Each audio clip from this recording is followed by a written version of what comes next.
Przetestowałem modem LTE do samochodu, a dokładnie do kamery samochodowej Vantru i wy też będziecie mogli go przetestować, a dokładnie zgarnąć kamerę samochodową wraz z modem LTE, ale o tym pod koniec filmu. Sorry za mój głos, ale dopadło mnie lekkie przeziębienie. Modem LTE od Vantru to nowość, która od niedawna dopiero gości w ich ofercie, a kilka osób pytało o to pod moim filmem o rejestratorze N4 Pro. Na ten moment ten modem działa tylko z kilkoma rejestratorami od Vantru, a jednym z nich jest kamera Nexus 2X i z tą kamerą właśnie go testowałem. Jeśli chodzi o samą kamerę, słuchajcie, klasa sama w sobie. Ten rejestrator nagrywa w rozdzielczości maksymalnej 2,5K, ma kamerę, która patrzy do wnętrza samochodu, oczywiście jest tutaj GPS, jest tutaj tryb parkingowy, kilka w sumie trybów parkingowych, sterowanie głosem, sterowanie z pilota oraz możliwość zamontowania filtra polaryzacyjnego.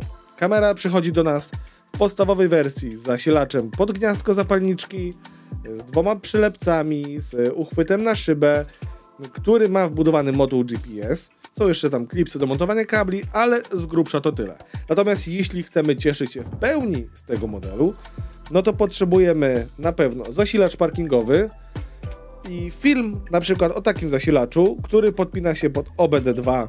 Nagrałem kilka dni temu, możecie go obejrzeć. Zresztą to też będzie w zestawie, który możecie zgarnąć. No i oczywiście oprócz zasilacza parkingowego, który pozwoli korzystać ze wszystkich trybów parkingowych, to żeby cieszyć się w pełni z tego modelu, potrzebujemy modułu LTE. Zanim przejdę do modułu LTE i powiem o funkcjach, na przykład takich jak podglądanie, co widzi nasza kamera z każdego krańca świata, jeśli tylko mamy zasięg, no to najpierw powiem wam troszkę więcej o samej kamerze. Jak już wspomniałem, kamera nagrywa w 2,5K, to jest maksymalnie i wtedy obraz jest taki trochę kwadratowy, natomiast możemy też nagrywać w 2K i te nagrania będą bardziej panoramiczne. Mamy tutaj sensor Starvis generacji drugiej, więc nagrania w nocy, kiedy mamy mniej światła, wyglądają fenomenalnie.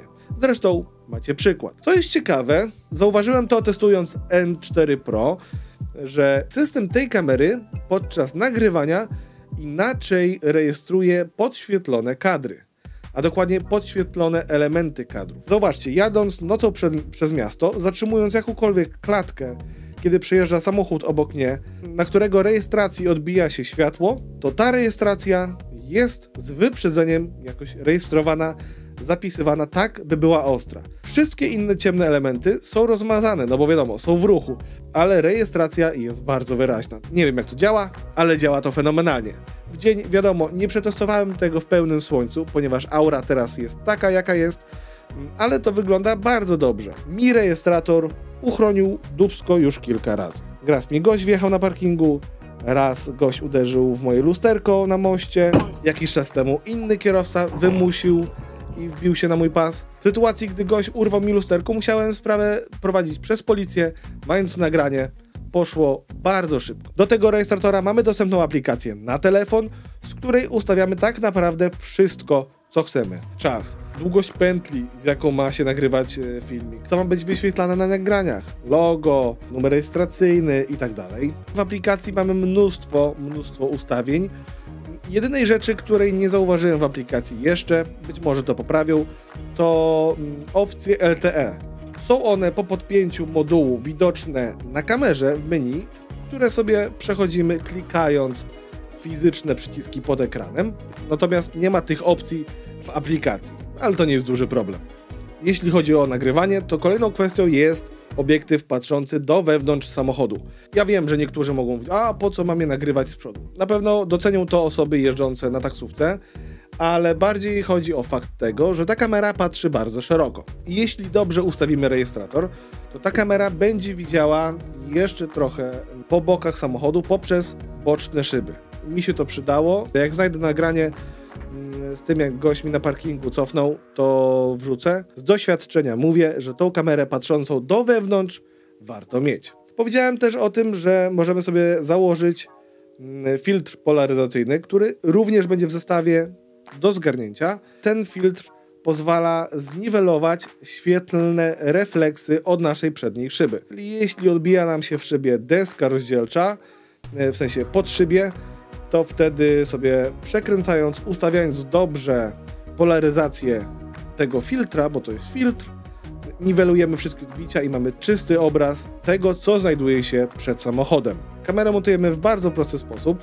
Najpierw przyklejamy na szybę, pamiętajcie, aby oczyścić ją, przyklejamy folię taką antystatyczną, na tą folię przyklejamy przylepiec z 3M-ką, z taśmą dwustronną, w który wpinamy następnie bazę, a do bazy magnetycznie montujemy sobie rejestrator. Baza ma wbudowany GPS, więc jest ona potrzebna. Ta kamera nie ma akumulatora, ma kondensatory. Akumulator to jest ryzyko, że przy wysokich temperaturach spuchnie, zapali się, a ta kamera, znaczy nie ta, N4 Pro testowałem w największych upałach. Były sytuacje, gdzie nie mogłem utrzymać jej przez 10-15 sekund w dłoni i działała prawidłowo.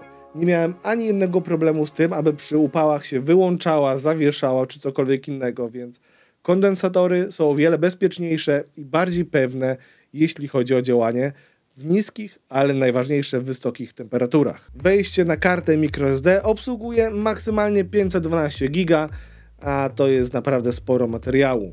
No i tego sporo materiału nazbiera się na pewno, jeśli będziemy korzystać z trybów parkingowych. Mamy tak: detekcja ruchu, detekcja kolizji, tryb poklatkowy oraz low bitrate.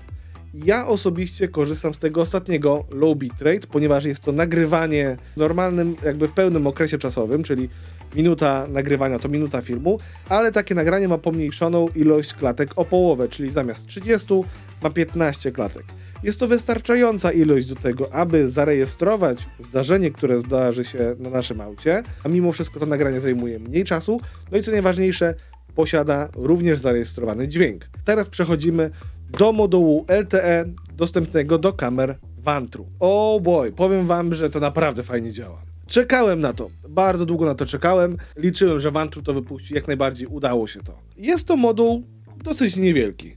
Montujemy go podobnie jak rejestrator. W zestawie mamy folię antystatyczną, którą również montujemy na szybę, później przylepiec, ciach i działamy. W zestawie jest też szpileczka do tego, aby otworzyć kieszeń na kartę SIM, więc w pierwszej kolejności musimy się zaopatrzyć w kartę SIM z dostępem do internetu.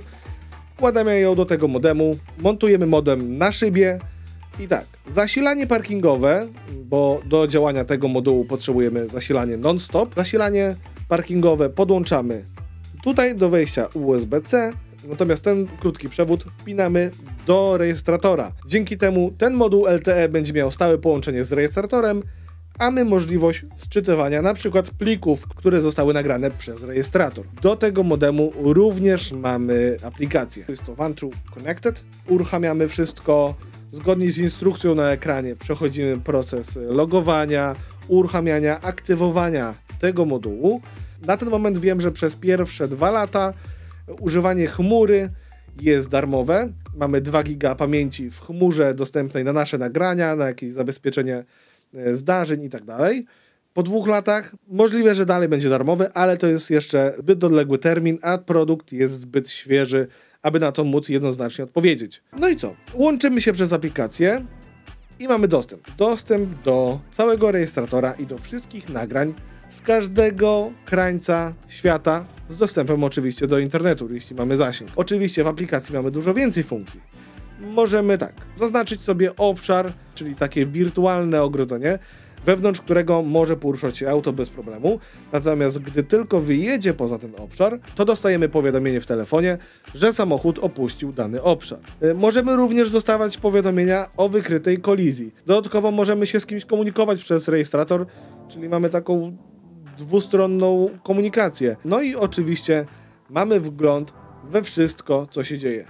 Jeśli auto się porusza i jeśli rejestrator nagrywa w danym momencie, nie ma problemu. Wiem, że u innych jest to problem, ale nie w Vantru. Mamy podgląd cały czas na żywo z tego, co się dzieje na 2 kamerach. Z przedniej oraz tej tylnej. Możemy sobie zapisywać nagrania, możemy sobie pobierać nagrania poprzez LTE. Także to, o co pytało kilka osób, czy jest możliwość obserwowania tego, co się dzieje przed kamerą, wokół samochodu zdalnie, to odpowiadam jednoznacznie tak. W końcu jest taka możliwość. Ten modem ma jeszcze jedną fajną funkcję, o której nie wspomniałem, a mianowicie tworzenie sieci Wi-Fi. Fajne rozwiązanie. Teraz 2 ważne kwestie. Pierwsza jest taka, że jeśli chcecie już komuś kupić taki prezent, w postaci rejestratora, tego z modemem LTE albo jakiegoś innego od firmy Vantru, to z kodem MrReko macie 10% zniżki. Link do sklepu oraz kod zostawiam w opisie do tego filmu. Natomiast druga kwestia to ta, o której wspomniałem na początku, że taki zestaw możecie zgarnąć tutaj ode mnie. Z okazji tego, że mija kolejny rok, a was sporo przybyło, ja się rozwijam, dzięki wam, bo to wszystko dzięki wam, to postanowiłem taki zestaw wam zorganizować, czyli kamera, moduł LTE, zasilanie parkingowe oraz filtr polaryzacyjny. Taki zestaw w całości możecie zgarnąć. Aby zgarnąć taki set, należy spełnić 3 warunki. Pierwszy to trzeba być subskrybentem kanału. Jeśli jeszcze tego nie robisz, to poniżej filmu jest przycisk subskrybuj. Drugi warunek to trzeba zostawić lajka pod tym filmem. Trzeci warunek to napisać w komentarzu historię z waszej podróży. Nie wiem, czy to była stłuczka, czy coś ciekawego, co się wydarzyło. Napiszcie historię z waszej podróży, w której zarejestrowaniu na pewno przydałaby się kamera. 7 stycznia we wtorek wybiorę jedną osobę i wyślę do niej cały taki set. Spokojnie, będzie to nowa kamera, nie ta, którą testowałem. Wszystkie warunki tego rozdania zostawiam w opisie filmu. Tam też linki do sprzętu, linki do filmów, chociażby z recenzją starszego modelu kamery albo z instrukcją, jak podłączyć zasilanie parkingowe. Wszystko tam znajdziecie. Jeśli macie dodatkowe pytania co do tej kamery, do funkcjonalności modułu LTE, to jak zawsze piszcie je na dole w komentarzach. Z mojej strony to wszystko. Dzięki za oglądanie i do następnego.